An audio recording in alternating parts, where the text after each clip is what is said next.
ஒரு சகோதரி கேட்டிருக்காங்க, என்னுடைய குடும்பத்தில் வந்து என்னுடைய கணவர், என்னுடைய பிள்ளைகள் எல்லாருமே எல்லாம் ஏர்ன் பண்ணுறாங்க, நல்லா ஹாப்பியாக இருக்காங்க. ஆனால் வந்து எனக்கு ஏற்ற மாதிரி, எனக்கு பிடிச்ச மாதிரி யாருமே நடந்துக்கல. எல்லாம் ஆப்போசிட்டாக ஒருத்தரும் ஒரு குரூப்பு ஒரு டைப்பாக போயிட்டு இருக்கும்போது நான் எப்படி அவங்களுடைய கர்மாவெல்லாம் சரி பண்ணுறது அப்படின்னு சொல்லிட்டு கேட்டிருக்காங்க.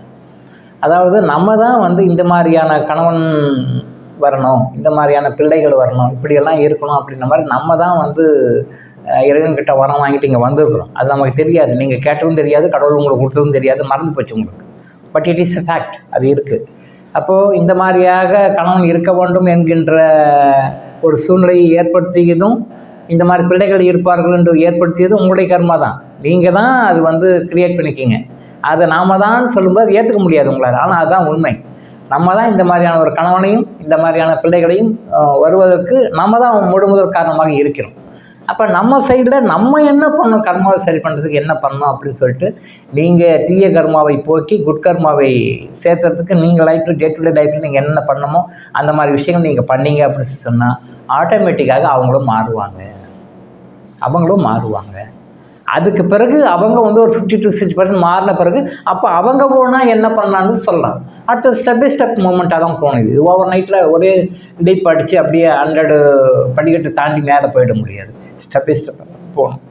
அதாவது நீங்கள் உங்களுடைய தவறுகளை உணர்ந்து, நீங்கள் பாஸ்ட் லைஃப்பில் பண்ண கர்மா தான் இந்த மாதிரியான உறவுகள் தான் இப்படி தான் அமைஞ்சிருக்கு அப்படின்றத உணர்ந்து கொண்டு அதை போக்குவதற்கு உண்டான சரியான பாவகர்மாவை போக்குகின்ற வழிகளையும் குட் கர்மாவை நல்ல கர்மாவை சேர்க்கின்ற வழிகளையும் நீங்கள் டே டு டே லைஃப்பில் நீங்கள் செஞ்சுட்டு வந்தீங்க அப்படின்னு சொல்லி சொன்னால் ஆட்டோமேட்டிக்காக அவங்களே அவங்களுடைய கேரக்டரில் நீங்கள் அட்வைஸ் பண்ணாமையே, நீங்கள் சொல்லாமையே அவங்களே மாறுவதற்கான சூழ்நிலைகளையும், மாறுவதற்கான வாய்ப்புகளையும், மாறுவதற்குண்டான நபர்களையும் கரெக்டாக அந்தந்த டைமில் செட் பண்ணி இறைவன் மாற்றி கொடுப்பார்.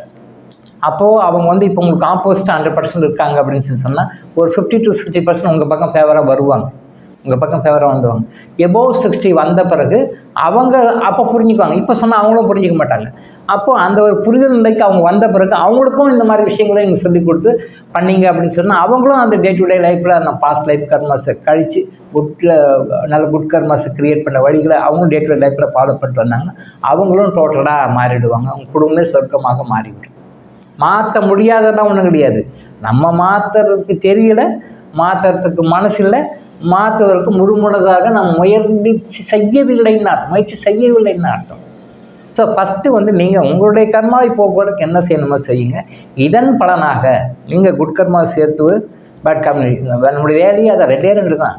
பேட் கர்மாவை கழிக்கணும், குட் கர்மாவை சேர்த்தணும், 2 தான் வேலை. இது 2 தான். இதை தவிர வேறு எதுவுமே கிடையாது. லைஃப்பில் எந்த பிரச்சனையும் எந்த நோய் எதுவாக இருந்தாலும் 2 தான். நம்மளுடைய பாஸ்ட் லைஃப் பேட் கர்மாஸை நியூட்ரலைஸ் பண்ணணும், குட் கர்மாஸை சேர்த்தணும். குட் கர்மாஸை சேர்த்துவதன் மூலமாக தான் பாஸ்ட் லைஃப் கர்மா நியூட்ரலைஸ் பண்ண முடியும். இது 2 தான் வாழ்க்கை. இதை நீங்கள் செஞ்சீங்கன்னா உங்களுக்கு யார் யாருக்கு எப்பப்போ எந்தெந்த டைமில் என்னென்ன வேணுமோ எல்லாமே இறைவன் கரெக்டாக கொடுப்பார். யார் யாருக்கு எந்தெந்த டைமில் என்னென்ன வேணுமோ எல்லாத்தையும் கடவுள் நீங்கள் முயற்சியே பண்ணாமல் ஈஸியாக உங்கள் டோர் ஸ்டெப் கொண்டு கொடுப்பார். இதை நீங்கள் பண்ணலை அப்படின்னு சொல்லி சொன்னால் நம்ம ஒன்றுக்கு நாம் அடையணும். லோன்னு அதுக்கு அடைங்க, இதுக்கு அடைங்க, நாய் படாத பாடு, பேய் படாத பாடு அப்படின்னு சொல்லிட்டு நம்மளே சொல்லிக்கிட்டு நம்மளுக்கு நாமளே திட்டிக்கிட்டு நம்மளுக்கு நாமளே பேசிட்டு அடைஞ்சிக்கிட்டு சுற்றிக்கிட்டே இருப்போம். நிம்மதி இருக்காது, சந்தோஷம் இருக்காது, ஒரு மன அமைதி இருக்காது. இப்படியே இருந்தால் நோய்களும் இருக்கும். இப்படியே ஓராடி ஒரு வழியாக போய் சேரும். கடைசியாக திருப்பம் அடுத்த இதே தான். அப்போ உண்மையை புரிந்து கொண்டு நம்மளுடைய பழைய கர்மாக்களை வந்து இந்த லைஃப்லேயே அடுத்த லைஃப்பு கேரி ஓவர் பண்ணக்கூடாது. இந்த லைஃப்லேயே முடிச்சு க்ளியர் பண்ணிட்டு போயிடணும். நம்ம அதுதான் ட்ரை பண்ணணும். எல்லோரும் எதுக்காக ட்ரை பண்ணுறாங்க? காலையிலேருந்து நைட் வரைக்கும் பாருங்கள், பணம் நிறைய பணம் ரைட் ஓகே, பணம் சரி ஓகே. பணம் வந்துட்டா என்ன எல்லாம் கிடச்சிடுதா? அது பணம் வந்த பிறகு தான் தெரியும் அவங்களுக்கு. பணம் கைக்கு கிடைக்காத வரைக்கும் பணம் தான் பெருசு, பணம் தான் வேணுமா. தேவையான பணம், நிறைய பணம், அபண்டன்ஸ் ஆஃப் மணி வந்துட்ட பிறகு அப்புறம் தான் தெரியும், அடடா பணம் மட்டுமே இல்லை, வேறு சில விஷயங்களும் தேவை, விட்டுட்டனே நம்ம. அப்போ அந்த டைமில் தான் ஃபீல் பண்ணுவாங்க. அதை அப்போ ஃபீல் பண்ணி அப்போ ஆக போகிறது ஒன்றும் இல்லை. ஸோ பணம் தேடுங்க, பணத்தை சம்பாதிங்க, செய்யுங்க, தப்பு இல்லை. அதே நேரத்தில் நம்ம வேறு என்னென்ன கர்மாக்களை வந்து பேட் கர்மா கொண்டு வந்துக்கிறோம் அதை நியூட்ரலைஸ் கரெக்ட் பண்ணி புது கர்மா என்ன சேர்த்தணுன்றதை சேர்த்தணும். பணத்துக்காக எப்படி நாம் முயற்சிகள் பண்ணுறோமோ தினமும் மாதமும் வருஷமும் ஒரு டார்கெட் ஃபிக்ஸ் பண்ணி இவ்வளோ குட் கர்மா சம்பாதிக்கணும், இவ்வளோ பேட் கன்வீனியன்ஸ் பண்ணணும்னு ஒரு ஒரு டைம் ஷெட்யூல் போட்டுக்கணும். இப்போ இவ்வளோ இந்த வருஷத்தில் நான் இவ்வளோ பணம் சம்பாதிக்கணும், இவ்வளோ பணி ஏன் பண்ணணும் அப்படின்னு ஒரு டார்கெட் போட்டுக்கணும் இல்லையா? ஒரு மாதம் இவ்வளோ வருஷம் அதே மாதிரி டெய்லி நான் இன்றைக்கி எவ்வளோ குட் கர்மா செஞ்சேன், குட் கர்மா நான் இன்றைக்கி செஞ்சு அக்குமுலேட் பண்ணிக்கிட்டேன், பேட் கர்மா எவ்வளோ இன்க்ரீஸ் பண்ணுறதுக்கு நான் என்ன நல்லது பண்ணேன் அப்படின்ற மாதிரி அதை நம்ம டெய்லி டே டு டே லைஃப்பில் அதை நீங்கள் ஃபாலோ பண்ணிக்கிட்டே வந்தீங்க அப்படின்னு சொல்லி சொன்னால் உங்களை சுற்றி இருக்கிறவங்க ஆட்டோமேட்டிக்காக மாறுவாங்க. உங்களை சுற்றி இருக்கிறவங்க மாறுவதற்கு உண்டான மூலிகை மருந்துகள்லாம் இருக்குது, சித்தர்கள் கொடுத்துருக்காங்க. நீங்கள் அவங்கள மாற்ற முடியாது, அட்வைஸ் சொன்னால் கேட்க மாட்டாங்க. நாம் ஒன்று சொன்னால் அவங்க ஒன்று செய்வாங்க. அப்போ சித்தர்கள் இயற்கையான மூலிகை மருந்துகள் கொடுத்துருக்காங்க. அந்த மாதிரி மருந்துகளை நீங்கள் சாப்பிட்டீங்கன்னா அவங்க மாறுவாங்க. சொல்வதற்கு ஆச்சரியமாக இருக்கும், கேட்குறதுக்கும் ஆச்சரியமாக தான் இருக்கும். ஆனால் அதான் உண்மை. சில மூலிகை மருந்துகளை நீங்கள் சாப்பிடும் பொழுது உங்களை சுற்றி இருக்கிறவங்க அவங்க மாறுவாங்க. நீங்கள் அவங்களுக்கு கொடுக்க தேவையில்லை, அவங்களுக்கு போய் இன்னும் அட்வைஸ் பண்ண தேவையில்லை. நீங்கள் இங்கே சாப்பிட அது உங்கள் ஜீனில் போய் வேலை செஞ்சு உங்கள் ஜீன் மூலமாக யாரெல்லாம் ரிலேட்டிவ்ஸில் வர்றாங்க, உங்களுக்கு நன்மை பண்ணுறவங்களோ உங்களுக்கு தீமை கொடுக்கணும் எல்லாமே உங்கள் ஜீன் வழியாக கனெக்ட் ஆகிறவங்க தான்.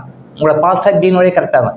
இந்த மருந்து போய் உங்களுடைய ஜீனில் வேலை செய்யும் பொழுது அது ஜீன் வழியாக யாரெல்லாம் உங்களுக்கு இன்டர் கனெக்டடாக நீங்கள் இருக்கீங்களோ அதில் பாசிட்டிவான பர்சன்ஸை மட்டும் அப்செட் பண்ணிக்கும், உள்ள நெகட்டிவான பர்சன்ஸை உங்களையும் அறியாமல் ஆட்டோமேட்டிக்காக வெளியே அமைச்சிடும். உங்களுக்கு வேண்டப்படாதன்னு தேவையில்லாதவங்க ஆட்டோமேட்டிக்காக விலகி போயிடுவாங்க, உங்களுக்கு தொந்தரவே கொடுக்காம விலகிடுவாங்க. உங்களுக்கு தேவையானவங்க உங்களை தேடி வருவாங்க. உங்கள் லைஃப் ஹாப்பியாக மாறும், சந்தோஷமாக மாறும், ஆனந்தமாக மாறும். ஸோ செய்ய வேண்டியது உங்களுடைய கர்மாவை போக்குவரத்துக்கு நீங்கள் முதல் முயற்சி எடுங்க. ஆட்டோமேட்டிக்காக மற்றவங்க மாறுவாங்க. ஒரு 70% அவங்க மாறின பிறகு அவங்க ஓனாக மாறுறதுக்கு என்ன வழியாக நீங்கள் சொல்லுங்கள். அப்படி தான் இது எக்ஸிக்யூட் பண்ண முடியும். ஸோ உங்களை நீங்கள் மாற்றினா எல்லாருமே மாறுவாங்கன்ற உண்மையை புரிந்து கொள்ளுங்கள். உங்களை நீங்கள் மாற்றிக்கொள்வதற்கு என்ன செய்யணுன்ற டே டு டே லைஃப்பை ஃபாலோ பண்ணுங்கள். ஹாப்பியாக இருங்க.